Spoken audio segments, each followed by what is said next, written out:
Guys ఈరోజు video ఏందనుకుంటున్నాను. So ఈరోజు ఒకటి సర్ప్రైజ్ కవర్ అయితే మీకు చూపించబోతున్నాను. సో ఈ కవర్లో ఏముంటుందో అనుకుంటున్నారా? నాకు గిట్లా తెలియదు, అందుకే కదా దీన్ని సర్ప్రైజ్ కవర్ అన్నారు. సో దీన్ని అయితే తీసేద్దాం. అరే వస్తుంది, బా టైట్ ఉంది కవర్.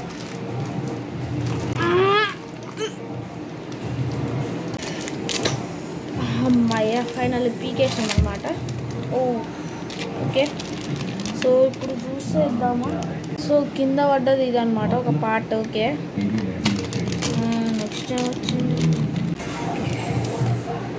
ఏం లేదు కదా. సో గివ్ అయితే వచ్చినాయి. ఇది ఏందో ఒకటి అర్థమవుతలేదు నాకు. అంత కలిపితే డైనోసార్ అయింది అనమాట. ఓకే, సో ఇలాంటి సర్ప్రైజ్ కవర్లు ఇంకొన్ని కావాలంటే ఏం చేయాలి? Like, share. ఇప్పుడే కరెంటు పోయింది. సరే, ఈ వీడియో అయితే ఇంతే గైస్.